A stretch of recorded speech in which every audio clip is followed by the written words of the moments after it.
Hello，大家好，又係我高 B 哥啊！係時間提醒大家飲水啦，增添智慧，增添水分，智慧如水啊！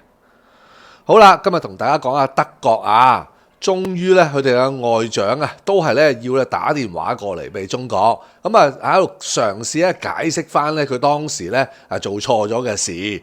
咁嗱，我哋可以見到咧，即係咧好多個外國咧，而家已經咧意識得到啊，中國咧同美國咧已經係平起平坐，就唔好再諗住咧好似以前咁啊，仲係以前以為呢個西方國家咧 old rich 啊，跟住咧就以為咧自己嘅實力咧好強橫，其實咧佢哋咧都不得不低頭。講真嗰句，佢哋面對住一啲咧實實際際嘅而家現時啊，無論係一個經濟嘅狀況啦，無論咧係一個咧係軍事嘅力量啦，又或者咧國力啊嗰個嘅影響力啊，外交嘅影響力，尤其是啊中國而家有咁出色嘅外交官，王毅咧喺呢個咧成個世界嘅國際嘅外交舞台上面咧，簡直啊可以講咧係叱咤風雲㗎。咁啊，淨係咧講三句説話，裏邊咧就已經咧表現咗咧一種咧高外交嘅水平。咁啊，高標一陣間咧同大家咧就會用一個文章咧去講講佢講邊三句説話。咁但係咧嗱，我喺畫面上面已經講咗俾大家聽啊，就話而家逐個搞事嘅國家咧，而家俾我哋咧逐個擊破噶。咁點解咁樣講呢？嗱，呢個要解釋一下先，因為咧美西方咧以前咧即係好似尤其是喺拜登嘅年代咧，佢哋相對地嚟講咧係比而家團結一啲噶。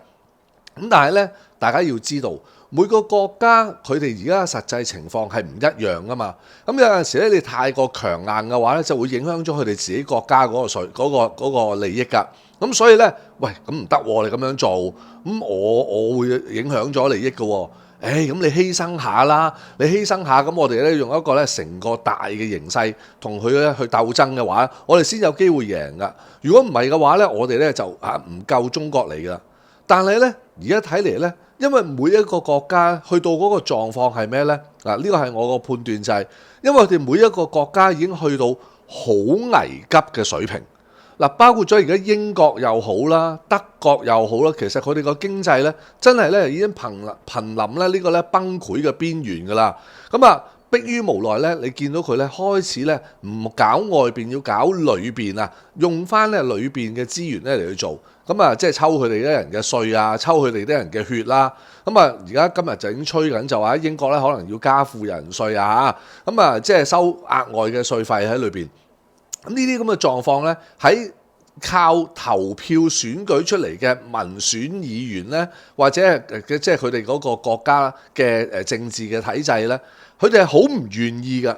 OK， 嗱呢個咧就係咧，即係西方咁耐以嚟咧設計呢個嗰個叫做政治體制其中一種嘅即係裏邊內含咗嘅一種咧就係因素喺裏邊，就係佢用自己嘅力量去搞人哋嘅嘢翻嚟俾自己。咁當然啦，你可以講佢話海盜性格啊、殖民主義性格啊、攞人哋嘅利益嚟到咧填補自己嘅國家。咁但係到而家為止，自己個國家都冇能力去問人哋攞，係咪先？以前就話啫，咁好啦，咁以前仲有另一套嘅就話我夾埋一齊啦咁。但係而家真係唔得，因為我今次我話我犧牲少少去幫一幫你，原來我已經爆煲啦，咁我點犧牲少少先得㗎？就係因為佢哋大家每個國家都推得太盡啦，已經係個個都去到咧瀕臨崩潰嘅邊緣，所以先至做唔到。嗱，今日咧呢個電話都即係幾諷刺㗎嚇。你可以咧揶揄佢，你可以咧串佢，你可以咧笑佢，因為好明顯地咧，德國今次真係跪低咗㗎。咁佢講嘅説話咧，完全咧就係話咧你唔能夠預計以前嘅德國會講呢啲説話。尤其是咧嗰陣時個紅綠燈政府啊，嗰個咩貝爾伯克嗰個而家咧居然咧就走咗入去聯合國裏邊咧嗰個嘅外長前外長應該話好神奇啊嚇！咁但係咧鬥爭咗咁多年，唔通德國真係睇唔到自己個強弱項咩？呢個我真係覺得好神奇啊！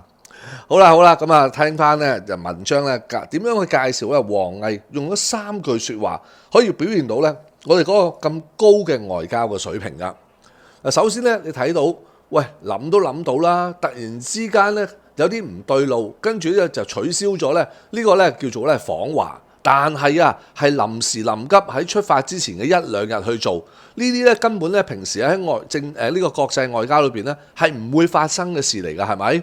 咁啊，終於又到呢個德國外長雅德富爾咧主動咁打電話過嚟中國。嗱，點解話佢主動呢？因為個玄機就係喺應約嘅兩個字㗎。根據外交部網站嘅新聞咧，11月3號啊，王毅外長咧係應德方嘅請求，同德方嘅外長雅德富爾咧係通電話嘅。咁啊，一陣間咧又要咁，一陣間又話要咁喎。喂，其實啊，你咁搖擺不定，你叫人哋點樣同你傾啊？講真嗰句，真心嘅，無論咧喺一個商業談判又好啦，無論咧喺一個屋企裏邊啦、家庭裏邊啦、同朋友啦，你同邊個都好，你見到嗰個人咧反反覆覆嚇，好似我啱啱咧就喺應該係較早時間啦，咁我做條影片就話，喂，特朗普唔通又再反口咁樣？咁啊，真係一啲都唔出奇嘅，係咪？佢要反口你都冇辦法㗎。咁呢個係佢哋而家呢一屆嘅政府嘅特色嚟㗎嘛，反口。不過呢，喂，中國都唔笨，暫時一個協議咧仲未簽落嚟嘅。你反口，唔通中國又唔可以反口咩？又或者咁，我哋咪唔履行嗰個協議咯？我哋嗰個協議係因為我同你傾咗，你讓咁多步，我哋又讓咁多步啊嘛，啱唔啱？但係而家你冇讓到咯，譬如好似之前特朗普自己同記者講話，中國將會同英偉達接觸去傾購買呢個咧芯片嘅事宜㗎。咁但係咧而家又話唔俾啦。咁當然咧，佢當時咧的確係冇同記者講到明咧，就話係中國會同英偉達傾 Blackwell 嗰個芯片㗎。佢當時同記者講係冇㗎。咁啊，今次咧係《華爾街日報》咧就話佢有，咁啊呢個咧我哋都唔能夠確認啊。好啦，咁但係無論如何咧，你咁反反覆覆嘅話咧，冇下次㗎啦，陰公。好啦，咁啊睇翻新聞稿咧，你不得不説啦嚇，呢個嘅電話裏邊嚟講咧，傾得咧睇嚟都唔錯㗎，坦白講。咁啊，雅德富爾咧佢嗰個嘅態度咧，睇嚟咧有一種微妙嘅變化。嗱，譬如話國際關係咧。而家咧睇嚟咧就同天氣係一樣㗎，變幻就莫測。唉，一陣間又咁，一陣間又變成咁。不過咧，真真正正有智慧嘅咧，係在於咧喺呢個變幻莫測之中咧，能夠摸到咧裏邊嘅核心出嚟，繼而咧識得掌握住個核心喺向前行定係向後行，向左定係向右咧。當時就睇翻咧嗰個核心對你嘅影響啦。嗱，好啦，中方呢度咧有3句説話咧，講得咧非常之有內涵噶。第一句係咩呢？第一句就係咧唔應該去搞呢個叫做麥克風 microphone 外交啊，OK microphone 外交。咁啊，唔能夠咧搞一啲咧違背事實嘅無端指責噶。嗱，睇新聞嘅通稿，王毅嘅原話咧係咁講嘅，佢話中同埋德咧歷史文化社會制度唔同。存在住差異咧，可以講得係無可避免㗎。雙方咧應該堅持透過溝通對話，增進了解，消除誤解，鞏固互信。但係咧係唔應該咧搞呢個咧叫做麥克風，即係 microphone 嘅外交㗎。嗱，唔能夠搞一啲咧違背事實嘅無端指責出嚟嘅。喂，外交辭令就係精準到呢一度。點到即止 ，OK， 我唔會咧，即係將你塊面咧搲晒落嚟，但係我又會點到你，點到即止啊！聰明呢位聰明嘅雅德富爾咧，顯然咧係知道啊，我哋嘅外長咧講緊嘅係咩嘅一回事啊！嗱，其實我哋亦都唔需要迴避下，雅德富爾咧喺佢原計劃裏邊咧係訪華之前咧係多次咁樣無端指責中國㗎。聲稱就話中國嘅稀土出口管制呢個措施咧係令人擔憂㗎。嗱，喺呢個之前目標之一咧就係咩咧？就係要說服中方放鬆呢個關鍵礦產嘅出口限制㗎。嗱，之前佢咁諗㗎，但係到而家佢仲夠唔夠膽咁樣諗咧？我就真係唔知啦。因為佢見到連強如美國、強如特朗普，仲能夠親自見到習主席，都要用任何唔同嘅條件嚟交換呢一樣嘢，係咪？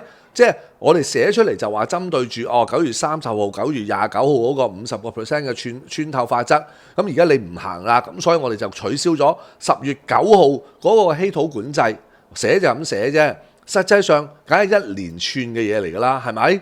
咁所以你德國有牌打咩？你揾咩嘢嚟換呢？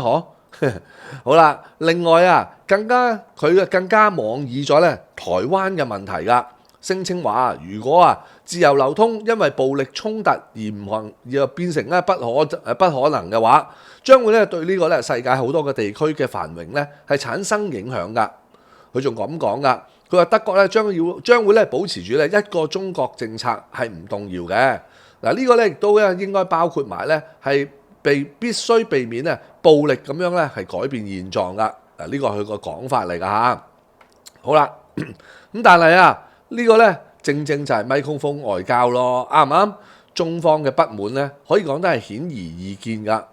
仲有佢仲加咗句一個中國政策佢係唔動搖，但係至於點樣去履行、點樣去理解呢？就話佢自己有佢自己嘅理解嘅方式咁樣話。咁所以我哋外交部已經話咗俾佢聽啦，呢度係冇模糊個空間㗎。OK， 你唔好亂咁講。關於去到具體台灣嘅問題中國外交部發言人郭家坤就咁講㗎，佢話只係講維護台海現狀，但係你唔講反對台獨嘅，台獨都係會影響台海現狀嘅一種嚟嘅喎。你又唔講反對台獨，實質上就變成好似對於呢個台獨嘅活動係縱容同埋支持佢㗎。特別係將呢個台灣和平嘅穩定係變成咗一種好似要挾咁樣。造成咗一種嚴重嘅衝擊㗎。嗱，所以喺呢次嘅電話之中王毅就更加有針對性咁講咗一句説話，就係正正係我哋要今日講嘅第二句説話。王毅話俾呢個雅德庫爾聽，佢話中國暫時係無條件唔係暫時係曾經，中國係曾經無條件咁樣去支持德國統一㗎。希望經歷分裂之痛嘅德國能夠充分咁樣理解同埋支持中國去維護國家主權同埋領土嘅完整，反對一切台獨嘅行徑㗎。德國將心比心我哋都曾經無條件咁支持你去統一，點解你今日唔係咁樣嘅？係咪？喂，呢個雅德庫爾，你哋真係記住唔好恩將仇報更加何況嘅係一個中國原則係中德關係裏邊最重要嘅政治基礎嚟㗎。如果喺呢個基礎上邊你都仲喺度做挑釁又或者試探嘅話，損害嘅必然係整個嘅中德關係㗎。好啦，嗱，呢度有少少開始可以咁樣講俾大家聽我睇到中國用緊一種我哋含蓄但係又包含同埋包容嘅模式去話俾西方人聽。嗱，點解咁樣講呢？呢個都係我嘅認知嚟嘅。西方人成日覺得一碼歸一碼，一時歸一時㗎。政治同埋經濟同埋軍事係可以分開界開嚟講㗎。OK， 咁當然啦，呢個係睇佢哋自己所需嘅時候，佢先至會話可以分開嚟講啦。但係到佢哋自己做嘅時候就雙重標準。所以點解我喺呢度即係網台，我曾經都講咗好多次，即係啲鬼佬呢啲外國人朝頭早叫你翻嚟，跟住同你講唔好意思你已經炒咗魷魚啦，15分鐘之內執好晒所有嘢跟住就離開公司咁。但係佢係下晝夜晚就可以收工嘅時候搭住你膊頭一齊喺度 happy hour，佢哋當冇事發生咁樣㗎。嗱，呢個就係佢哋分得好開、界得好開嘅一樣嘢。咁以前就係你哋就即係喺世界裏邊攞住個話語權，我哋又冇辦法，其實我哋都好唔中意嘅。但係到今日中國已經再唔就你呢樣嘢，再唔讓你呢樣嘢，就話俾你聽唔係咁樣㗎。你樣樣處處喺度為難同埋針對我，所以我哋係將呢樣嘢整體一齊嚟講。因為一個國家係一個國家嚟嘅，唔係一個國家 A、B、C、D、E 嘅分佈咁樣嘅。OK， 所以唔可以咁做嗱。慢慢你會見到中國不停咁喺度影響緊呢啲國家。你唔好以為做咗嗰啲嘢唔會影響經濟你唔好以為做咗嗰啲嘢唔會影響政治其實一嬲都係一齊講嘅。好啦，咁跟住落嚟我哋講王毅嘅第三句説話佢佢咧話俾呢個咧雅德庫爾聽，中國同埋德國啊係需要咧制定一個咧更加穩定、更加可以持續嘅政策框架噶，確保啊雙邊關係咧始終咧係行喺一個咧正確嘅軌道上邊。嗱，呢個咧真係講得好清楚，正面同埋反面都你都聽得明，就係言下之意啊。而家嗰個狀況嚟講，德國對華政策咪唔夠穩定咯？點解啊？喂，你之前嗰個紅綠燈政府嚟㗎嘛，一時又咁樣，一時又咁樣，我哋都適應唔到，都唔知應該點樣反應好，係咪？你唔夠穩定啊嘛，啲政策，喂，亦都咧缺乏咗咧可持續性，做下又停，做下又停。咁我哋點可以同你咧定一啲大目標啫？啱唔啱啊？接觸下傾咯。如果咁樣，喂，咁樣啊會偏離一個正確嘅軌道㗎。中同埋德嘅關係咧係唔應該好似目前咁樣嘅樣㗎。嗱，好啦，等我哋咧簡單咁回顧下一個歷史先啦。喺過去嘅幾十年裏邊啊，中德嘅關係咧其實講真嗰句一向都唔錯㗎。事實上咧亦都成為咗咧中歐關係裏邊咧最重要嘅推動力添。默克爾當時做總理嘅時候啊，更加係每年咧都話必定嚟到訪華㗎。啊，順便咧就一路積做咗好多嘢之後咧，就積到落去咧，留翻去下一任就叫做索爾茨。咁啊，即係一路咧到咗索爾茨嘅時期咧，嗰個叫做交流咧，其實咧都唔係話好斷㗎。咁當然大家有唔同意嘅地方啦，但係咧都起碼有溝通嘅一個渠道嘅。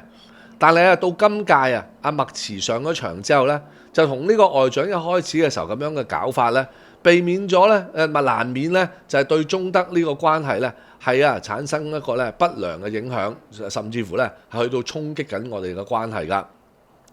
嗱，或者咁樣睇啦，聯合執政嘅德國社民黨啊，佢就表達咗佢嘅擔憂，認為咧呢個咧唔係一個好嘅兆頭嚟㗎，而咧呢個咧社民黨咧亦都呼籲德國要重新考慮咧對華嘅戰略嘅。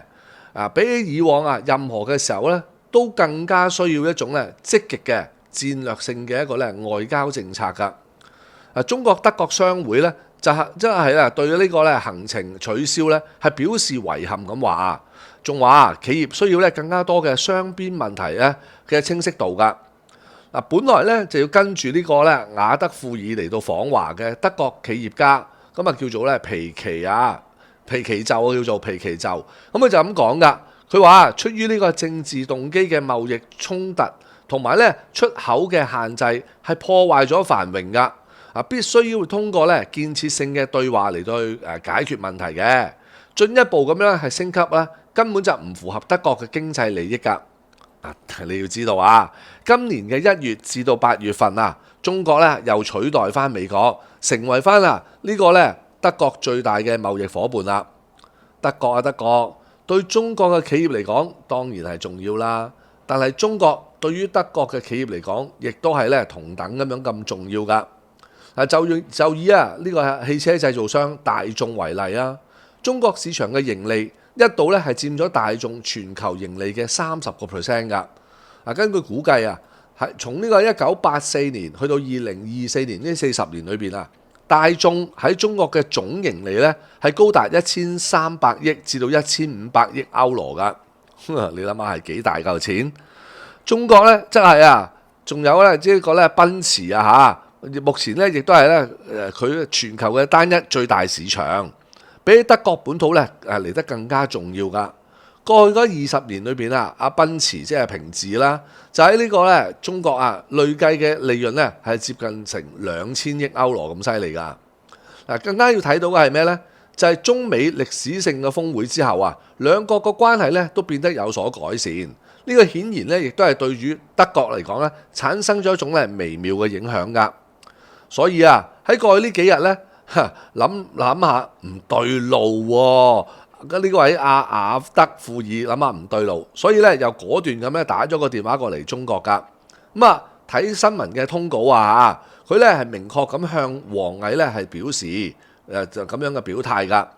第一個就係德方咧高度重視對華嘅關係，而第二個咧就係期待咧喺同中方方面嘅時候咧可以咧盡早咧嚟到訪華㗎，就兩國嘅關係等等重要嘅問題咧可以作出咧深入嘅溝通。第三個就係德方堅持咧一個中國政策係冇改變過㗎，願意同中方咧密切各個領域嘅交流同埋對話，妥善咧咁處理呢個分歧同埋差異㗎。推進咧德同埋中各方位全方位戰略伙伴嗰個關係咧，可以繼續向前發展添嘅。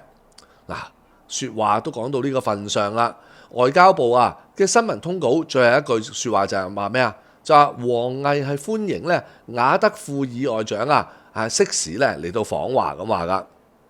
OK， 好啦，嗱咁成篇報道大致上就係咁。咁大家可以睇到咧，王毅咧點解話佢喺外交上邊咧嗰個水平好高啊？因為佢又唔會踢爆晒你啲嘢，但係佢又會督咗啲嘢出嚟，唔會令到你咧冇下台階，亦都唔會令到你難堪。但係咧，佢已經咧做咗佢應該想做到嘅目的，就係話佢要透過啲説話咧話俾你哋聽，咁樣做對你嚟講係冇益㗎。嗱，偏偏咧有好多人咧唔知點解即係以為咁樣咧就係好叻仔咁啊，硬係咧走嚟挑戰中國。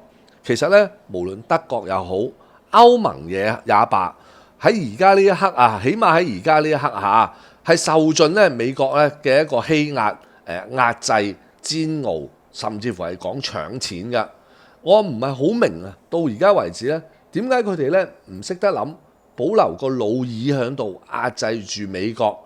對佢哋德國又或者其他歐盟國家，唔係利益更大咩？你仲連同埋美國去整死埋德國中國嘅話，咁樣德國你以後咪除咗做馬仔做契弟之外，仲要俾美國真真正正嘅予取予攜，佢話要你乜你就要俾乜，因為連下一個抗衡佢嘅都冇。你唔好假定美國係老好人，係對其他嘅盟友都係咧非常寬容，同埋咧會支持先得㗎。一切都係假象嚟㗎。我自豪，因我多角度思考。晏啲再見，拜拜。